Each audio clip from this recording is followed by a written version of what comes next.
Hare Krishna Krishna Krishna Hare Hare, Hare Ram, Ram Ram, Hare Hare.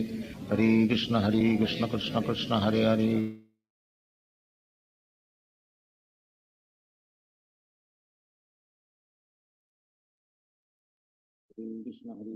Hare Krishna devotees, please accept my humble obeisances. Always Sri Prabhupada and Guru Maharaj. I don't see Radha Pier Mataji on the call. Are you there, Mataji? Hare Krishna, Prabhuji, I am here, Prabhuji. Thank you. Please start, Mataji, when you're ready. Yes, Prabhuji. Hare Krishna, dear devotees, Dhanavad Pranam, Agro Srila Prabhupada and Gurudev.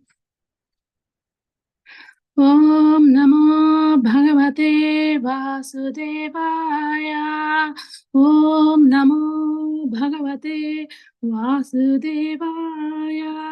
Om Namo Bhagavate Vasudevaya. Narayanam Namaskutya Naram Chaiva Narottamam Devim Saraswatim Vyasam Tato Jayamudiraye नष्टप्रायेषु अभद्रेषु नित्यं भागवत सेवया Bhagwati उत्तमश्लोके भक्तिर्भवति नैष्टिकी. Today we are reading Srimad Bhagavatam, Canto 4, the creation of fourth order, chapter 26. King Puranjana goes to the forest to hunt and his queen becomes angry. Text 14. At that time, King Puranjana was a little anxious and he inquired from the household women, "My dear beautiful women, are you and your mistress all very happy like before or not?" Text 15. King Puranjana said, "I do not understand why my household paraphernalia does not attract me as before. I think that if there is neither a mother nor devoted wife at home, the home is like a chariot without wheels. Where is the fool who will sit down on such an unworkable chariot?" Text 16. Kindly let me know the whereabouts of that beautiful woman who always saves me when I am drawing in the ocean of danger. By giving me good intelligence at every step, she always saves me. Text 17. All the women address the king, O master of the citizens, we do not know why your dear wife has taken on this sort of existence. O killer of enemies, kindly look, she is laying on the ground without bedding. We can't understand why she is acting this way. Text 18. The great sage Narada continued, "My dear King Prachina Barhi, as soon as King Puranjana saw his queen laying on the ground, appearing like a mendicant, he immediately became bewildered." Text 19. The king, with a grieved mind, began to speak to his wife with very pleasing words, although he was filled with the regret and tired to pacify her. He could not see any symptom of anger caused by love within the heart of his beloved wife. Text 20.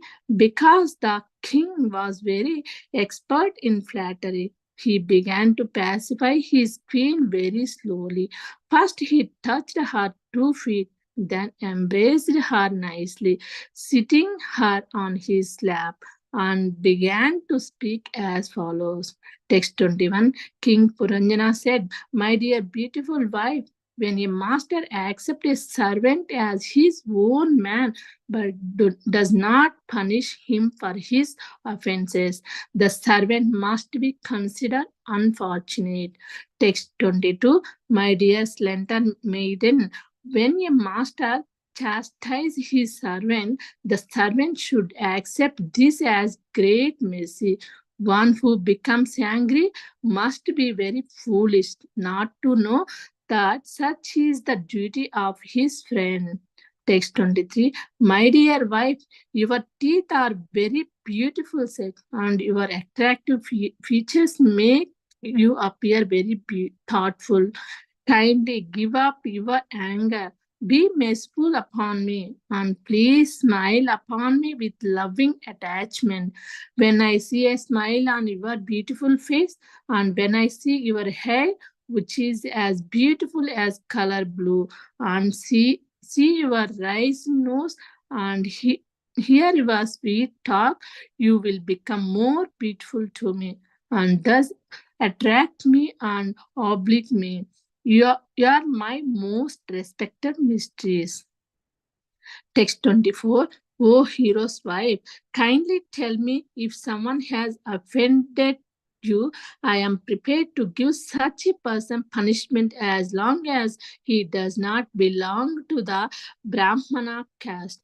But for the servant of Muraripu, I excuse no one within or beyond these three walls. No one can freely move after offending you, for I am prepared to punish him. Text 25. My dear wife, until this day I have never seen your face without tilak decorations, nor have I seen you so morose and without luster or affection, nor have I seen you two nice breasts wet with tears from your eyes, nor have I ever before seen your lips, which are ordinarily as red as the bimba fruit, without their reddish hue. Text 26. My dear queen, due to my sinful desires, I went to the forest to hunt without asking you. Therefore, I must admit that I have offended you. Nonetheless, thinking of me as your most intimate subordinate, you should still be very much pleased with me. Factually, I am very much bereaved but belong pierced by the arrow of Cupid. I am feeling lusty, but where is the beautiful woman who would give up her lusty husband and refuse to unite with him? Thus in the Bhakti Vedanta purport of chapter 4, Canto 4, chapter 26. Of the Srimad Bhagavatam, title King Puranjana goes to the forest to hunt and his queen becomes angry. Thank you so much, devotees. Hare Krishna. Yeah, thank you so much, Mate. Hare Krishna. Yeah, thank you. Krishna, whenever you're ready, you can start. Thank you very much, Prabhuji, for giving this opportunity. And thank you, Radha Pyari Mataji, for reading today's Bhagavatam section slokas translation. So we'll start with prayers. Om Ajnanatimirandasya Jnananjanasalakaya Chakshurunmilitam Yena Tasmai Sri Gurave Namaha. Namo Vishnupadaya Krishna Preshnaya Bhutale Srimate Bhaktivedanta Swaminiti Namane. Namaste Saraswati Devi Gauravani Pracharini Nirvishesha Sunyavadi Paschaptadeshatarani. Jai Shri Krishna Chaitanya Prabhu Nityananda Shri Advaita Gadadhara Shivasadi Gaura Bhaktaranda. Hare Krishna Krishna Krishna Hare Hare Hare Rama Rama Rama Hare Hare. Today we are reading from Srimad Bhagavatam, 4th Canto, chapter 26. King Puranjana goes to the forest to hunt and his queen becomes angry. So from slokas 14 to 26. So just to give a background, we're in the section of the Narada Muni's teachings to Prachina Barishas, who is the father of Prachetas. So while Prachetas are doing a great austerity, following the instructions of Lord Shiva, standing in the water and performing austerity for 10,000 years. During that time, Narada Muni met Prachin Barhasit, and he he questioned him, because he's very expert in karmakanda activities. So he asked, what would you achieve with these fruitive activities? Because the goal of the human life is to go back to Godhead, and that cannot be achieved through the karmakanda activities. So then Prachin Varsa requested to enlighten him, and Narada Muni is giving this spiritual knowledge in an indirect manner to Prachin Varsa by narrating this King Puranjana story. And we heard earlier how King Puranjana, who is looking for a place to fulfill his unlimited sense enjoyment desires. Then he came to the place Bharatvarsha, and he came across a beautiful young woman, and then then he enjoyed with her in the city that he found for 100 years. And then in this chapter, last section, we heard from Argresa Chitaradika Mataji, very nicely summarized how King Puranjana neglecting his wife. So he went to the forest and hunted many animals and killed so many animals. And after hunting for a long time, he came back to the palace, and because he was very tired, so he took rest. And after that, he started searching for the queen. So, and we'll continue that from Sloka 14, today's session. In the 14th Sloka, we see that the King Puranjana, while searching for a queen, so he inquired from the household woman, like, my dear beautiful woman, are you and your mistress all are very happy like before or not? Of course, so this is a story of Puranjana. Narada Muni is indirectly preaching to Prachin Varsa. Prabhupada gives a very nice explanation how we should see these instructions. Prabhupada mentions in the purport that when one takes up Krishna consciousness through the association of the devotees, then he will inquire to his mind that whether he seems to be doing good or not. So should he return to the material activities or continue the Krishna conscious activities? Like that he will inquire. So how he's here Puranjana is inquiring the women of the palace, whether they are all happy or not. Similarly, when one takes up Krishna consciousness, they inquire.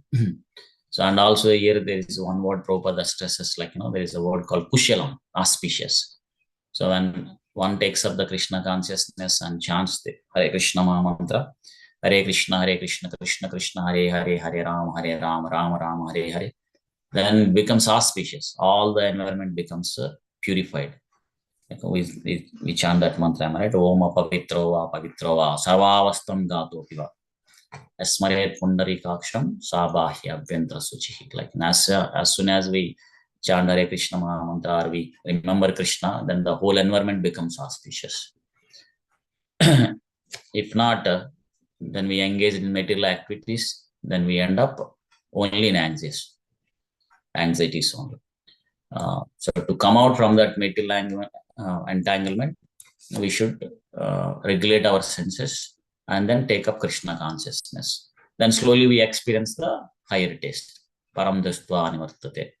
So by experiencing that higher taste, then we can get rid of, or we can leave the lower activities of sense gratification. So this we see in the life of many exalted devotees also. Some of them, like we see Srila Prabhupada's many beginning initial disciples, they're all hippie disciples. Before they came in contact with Srila Prabhupada and took up Krishna consciousness, they were all indulging all sinful activities, like meat eating, gambling, intoxication, illicit sex, all of them, whatnot.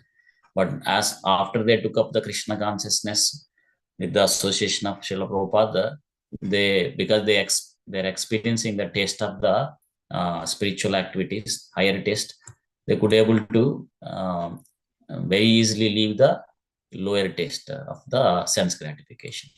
So that's the power of the bhakti. So in the next sloka, we see that this King Puranjana is mentioning that so he doesn't understand why the household paraphernalia does not attract me as before.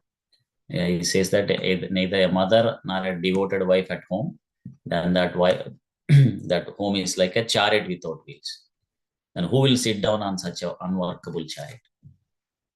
And Prabhupada quotes Chanakya Pandita saying that Mata yasya gruhe nasti bharya cha priya vadini aranyam dene gantavyam yata aranyam tata gruham. He says that, if there is no mother at home, or there is no pleasing wife at home, then he should leave home and go to the forest, because for him there is no difference between the forest and home. Maybe I think forest is better for him, I guess. So of course, if you see in the Kali Yuga, many cases are like that, but of course people continue to live.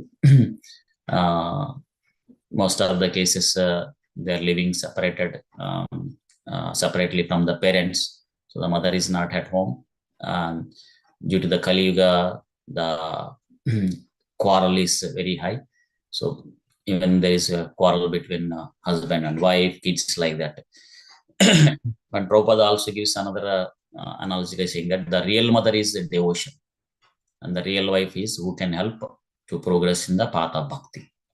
So when that kind of situation is there, then the home is a Vaikuntha, it becomes Vaikuntha. That's why Prabhupada stresses in many places that a husband should serve Krishna very nicely, engaging in the Krishna conscious activities, and wife should serve the husband, so that the whole environment becomes auspicious and it becomes Vaikuntha. There are no quarrels or dangers like that. Otherwise, it will be Kunta. So all miseries. So, and then in the next sloka, King Puranjana is saying, kindly let me know whereabouts that beautiful woman who always saves me when I'm drowning in the ocean of dangers. So she gives a good intelligence at every step and saves me. And Prabhupada mentions that in this material world, every step there is a danger. Padam, padam, yatri padam. So that's why one who has a good intelligence, so they can think about that, they can understand this, and then they can take up the activities of Krishna consciousness. So that way he will save himself from all the dangers. And not only is saving from all the dangers in this material world, he will also go back to Godhead if he is perfect, right? So once he goes to the spiritual world, then there are no more dangers. Natesham, Bhagavatam says, padam padam yatri padam natesham. So there are no more dangers. That's why Prabhupada mentions in several places that this material world is not a good place for a gentleman. So one should finish their activities in this material world as possible, as quickly, by taking up Krishna consciousness and becoming perfect, and then go back to God. And he also gives analogy, like when we go to the restroom or toilet, then we don't want to stay in that toilet for the whole day, right? So we want to come out soon. So nobody likes to stay in the toilet for a longer period of time. So similarly, one should doesn't stay in this material world or finish up their business here by taking up Krishna consciousness and go back to God. So that way they can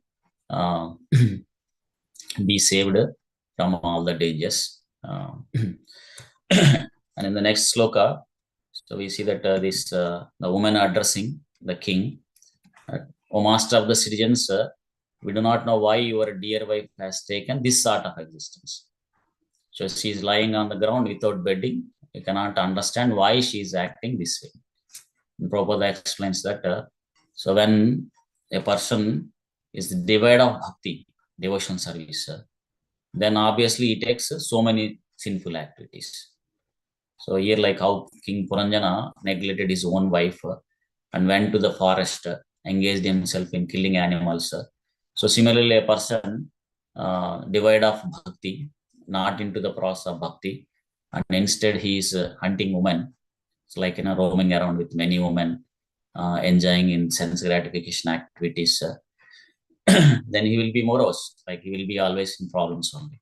How, like leaving the wife and roaming around with other women, how the wife will be morose at home. So similarly, one who engaged in sinful activities, so they will be more us because they'll go through so many challenges and problems in this material world. So every step there is a danger. Dukkhalayam. So like that. So in the next sloka, Narada Muni continuing to King Prachin Barhi, the story of Puranjana. He's saying that as son King Puranjana saw his queen lying on the ground, appearing like a mendicant, he became bewildered. And Prabhupada explains the meaning of this, saying that when a conditioned living entity realizes that he neglected his good intelligence, here the wife, Puranjana neglected his wife, and engaged in many sinful activities, then the path of liberation is open. The repent is very important. Of course, great acharyas who are pure devotees, as they're very humble, so they also gave these repenting prayers, and Prabhupada quotes one of them, the prayer of Narottam Das Thakur, saying that Hari Hari Vipale Janama Guniyayam Manushya Janma Paiya Radha Krishna Na Bhajiya Janiya Suniya Vishakhayan. He's saying that I have spent my life uselessly, having obtained this rare and important human birth, but not worshipping Radha and Krishna. I have knowingly drink the poison. So which means that if one is not engaged in Krishna consciousness, obviously they are engaged in sinful activities, especially in this Kali Yuga. And which means that knowingly they are drinking the poison. So that's what Narottam Das Thakur is saying. Of course, that prayer is not for him, for all of us. He is a pure devotee, but those prayers are for ourselves, to understand that if we are not in the path of bhakti, obviously engaged in sinful activities, then we are drinking the poison. So if we can take up Krishna consciousness sincerely and seriously, of course I'm talking to myself, then we can avoid drinking this poison. And in the 19th sloka, you see that king, with aggrieved mind, began to speak his wife with very pleasing words. So although he was filled with regret and tried to pacify, could not see any symptom of anger caused by love within the heart of his beloved wife.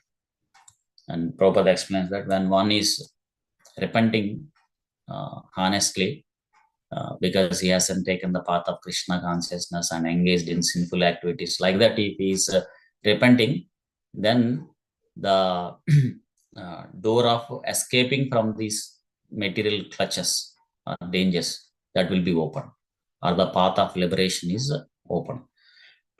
Otherwise, Prabhupada quotes Bhagavatam sloka, Parabhavastavad Abodha Jadu. As long as doesn't inquire or doesn't repent about the spiritual values of life, then he has to go through the repeated birth and death, which is miserable. So he will go through the all challenges, all the troubles. That's why it is recommended that one should take up the Krishna consciousness as soon as they can and become sincere and serious and make the human life successful and go back home, back to God. And here in the text 20, King Puranjana, who is very expert in flattery, began to pacify Queen very slowly.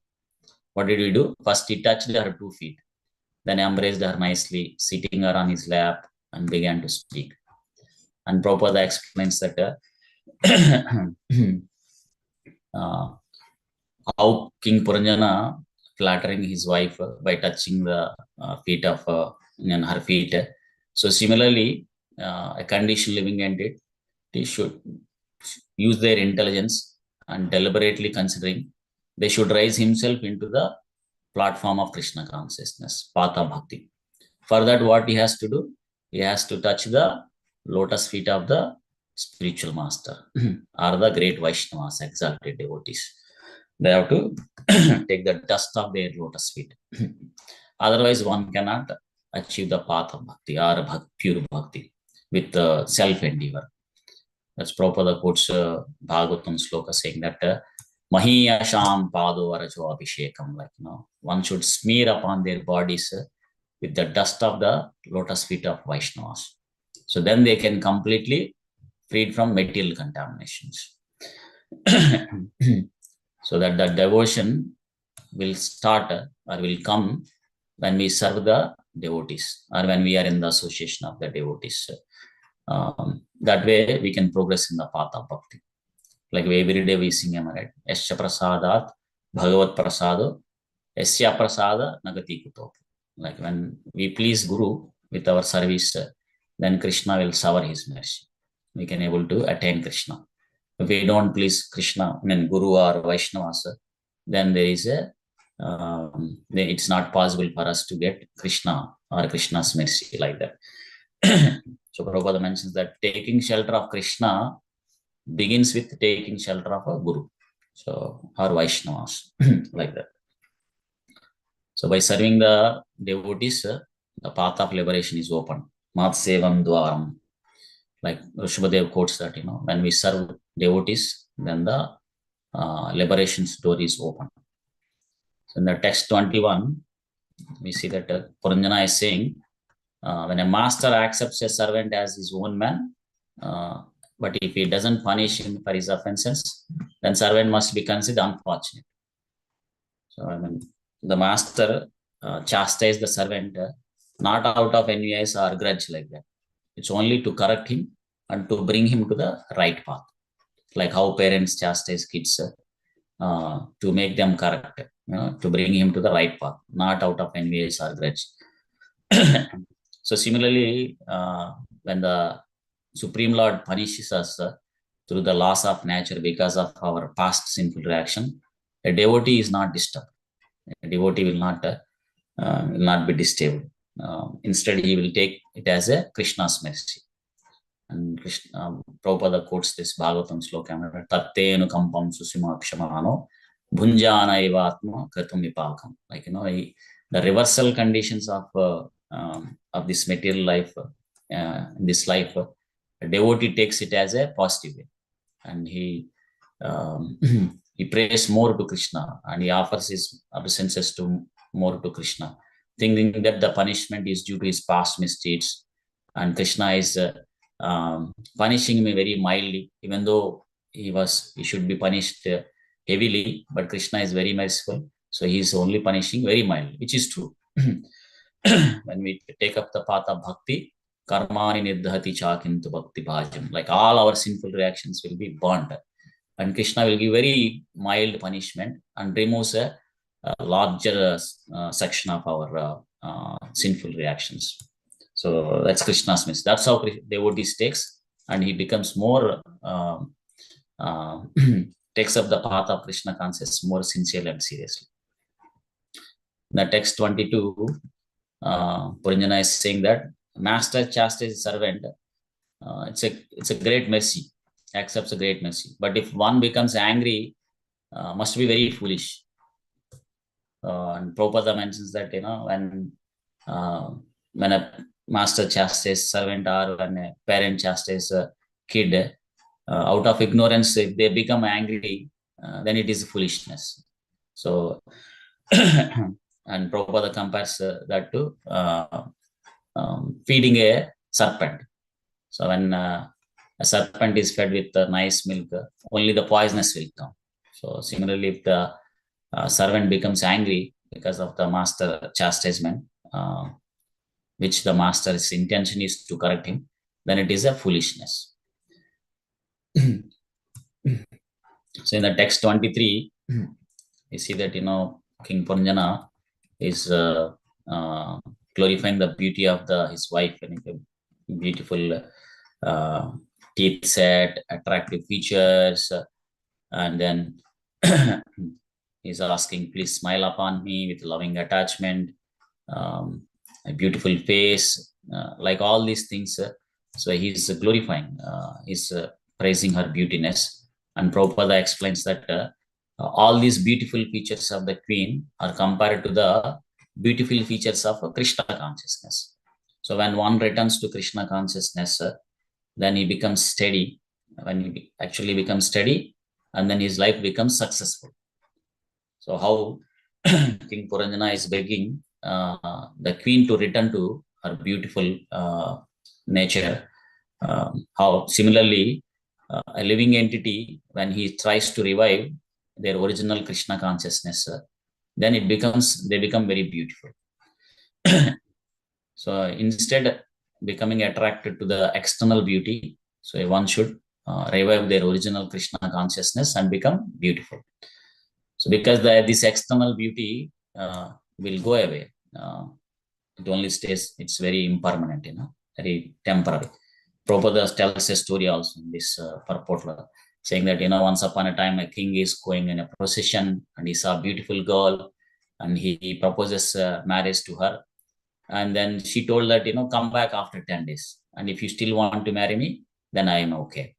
So then in these 10 days, what she does is she takes some medicines so that she can vomit and go to pass the stool frequently each day like that.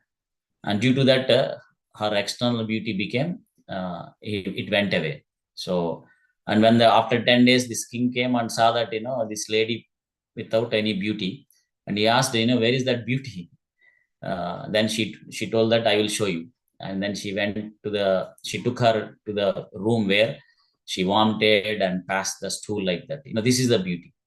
So then he realized that this external beauty is a temporary. It's not the permanent one. The real beauty is when we situate in our original Krishna consciousness. And then in the next sloka, 24, King Puranjana is saying, I'm prepared to give such person punishment. If somebody has offended you, then I will give punishment. But if the offense is coming from Brahmana or Vaishnavas, then they can be excused. Otherwise, if anyone is prepared to punish him. So we see that Narada Muni instructing through the story of Puranjana that so one should not punish a Brahmana or Vaishnava, even though if they offend. Generally Vaishnavas and Brahmanas, they follow the etiquette of Vaishnava etiquettes or the laws of nature, all those things. But once in a while, if they have missed it, then one should not take it very seriously and punish them like that. They should excuse it. And the text 25, see that Puranjana is saying that I have never seen your face without tilaka decoration, nor I have seen morose without luster. So, nor I have ever before seen your lips, which are ordinarily as red as the bimba fruit without their red issue. Prabhupada points that mentions that one can revive his Krishna consciousness even though he's very sinful.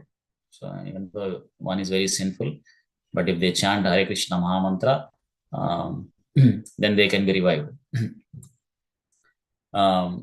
And one is not spiritually elevated, then they will be without luster, and because they are always morose. Because this material world is dukkha. So, but when one becomes Krishna consciousness, then their face becomes beautiful like that. So, during Srila Prabhupada's pastimes on this earthly planet, many people, they saw how Srila Prabhupada's face is always very effulgent, glowing. So, because of his great devotion to Supreme Lord. So, similarly, when one situates in Krishna consciousness, then their luster will be increased. So, in the text 26, Puranjana is saying that due to my sinful desires, I went to the forest to hunt without asking you. Therefore, I must admit that I have offended you. Nonetheless, thinking me as your most intimate subordinate, you should still be very much pleased with me. Actually, I am very much bereaved, but being pressed by the arrow of Cupid, I am feeling lusty. But where is the beautiful woman who would give up her lusty husband and refuse to unite with him? Prabhupada mentions that, this is the nature of the karmis. They work very hard during the weekdays, sometimes weekend, and sometimes being away from the house for many days. And once they come home, what is their intention? Is to enjoy with the wife, indulging in sexual activities. And Prabhupada quotes Bhagavatam sloka, En maitunadi gruhamedi sukam hi tucham. The karmis work very hard for the sense enjoyment. And in fact, as Kali Yuga progressed, the materialistic people, so they invented many things where they can indulge in unrestricted sex life, So, but one should utilize their intelligence, and as mentioned earlier, they should inquire that this material world or the sense gratification activities will only give unhappiness or morose. So instead, they inquire and they perform the Krishna conscious activities, and that way they become very happy. Tushyanti cha ramanti cha. Like they can derive great blissfulness, and they can be always happy, and they can go back home, back to Godhead, and get rid of all the problems or escape from all the problems of this material world. Of course, I'm talking to myself. So I'll pause it here. The next session we will see Narada Muni's spiritual enlightenment to Prachin Barhya this through this indirect story of Puranjana. Thank you all very much for joining today's session. Randhara Srimad Bhagavatam ki jai, Srila Prabhupada ki jai, Ananta Koti Vaishnava Vranda ki jai. Hare Krishna. Thank you all. Thank you, Hare Krishna, Prabhuji. Yeah, thank you so much, Prabhuji. Krishna Hare Prabhu. Krishna. Wonderful class, Prabhu. Hare Krishna Prabhu.